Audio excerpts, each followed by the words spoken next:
Welcome to this session of Getting Started and Out of the Blocks Fast with MOBIT.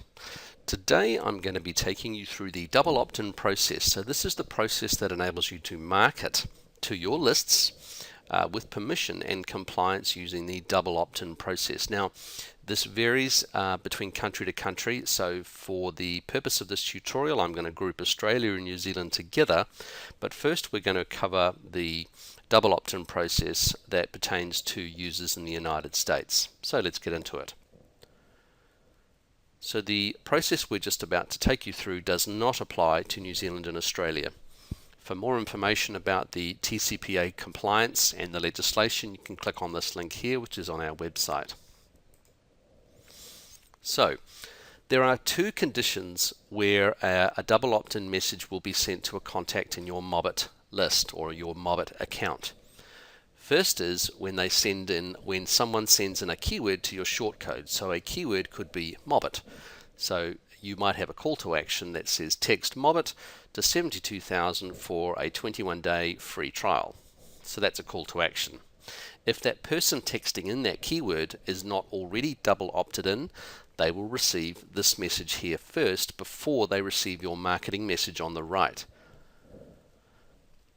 If your contact is not yet single opt-in, they will also receive this message here when you send them a marketing message.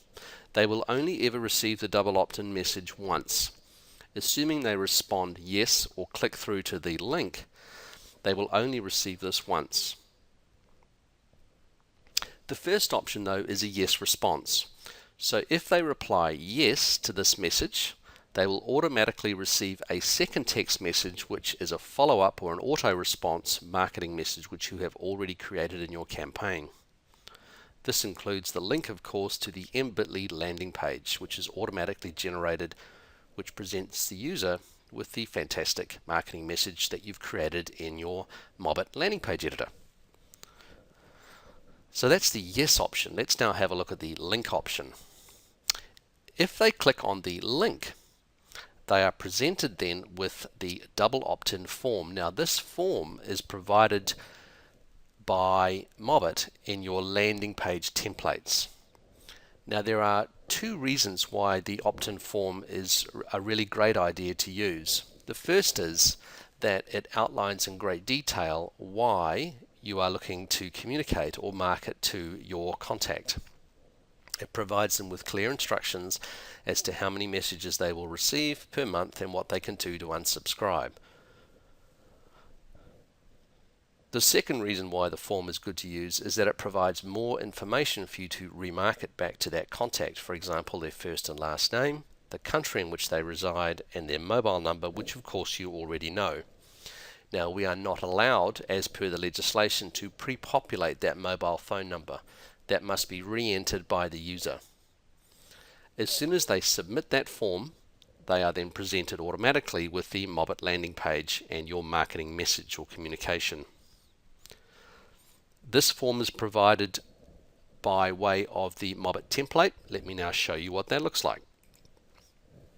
In every MOBIT template, we include 3 pages as standard: an index page or a home page, the opt-in page, and the thank you page. So this page here can be customized to suit your requirements, including the color background, the font styles, and button colors and text in the button itself. You cannot though, however, change the text here, nor can you remove these links here. So let's now have a look at the double opt-in process as pertaining to New Zealand and Australian users, which is quite different. We're a little bit more relaxed in New Zealand and Australia around our mobile laws. That said, we still don't tolerate spam to the mobile device. So for more information about our laws in New Zealand and Australia, you can click on those links there and read up a little bit more about them. So again, there are two options. The yes option, standard, uses a fairly similar process to what we just outlined for the US clients. When a keyword is sent in or a contact is single opt-in, the initial double opt-in message will be sent. This information in here, however, for New Zealand and Australia can be completely customized. you can select whether you use the message per month option here or whether you have the link option here. In either case, on a yes response or a click, the marketing message here is presented, and when the MBitly link is clicked, the user goes through to your marketing message and communication. So to show you that in a different format, this is the same message, the double opt-in message that will be sent back, which as you can see excludes a number of the items that we had on the US form. We always recommend though that you have the company name first so that it's very clear as to where the information is coming from, your quick marketing message, and the yes option for reply or opt-in. We also highly recommend that you have the opt-out response, the text stop to stop or help for help, with a calling number for the user to call should they wish to query why they're receiving this information. On a yes response, they will receive your marketing message, which includes of course your link to the MBitly landing page. The second option of course is again the MBitly link, which is not required by legislation in New Zealand and Australia. However, should you wish to use that, we provide that in the landing page editor as I explained before. So let me take you through the double opt-in bypass in your MOBIT application.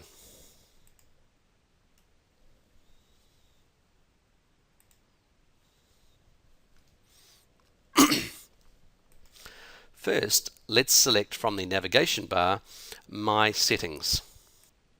The first screen here is important.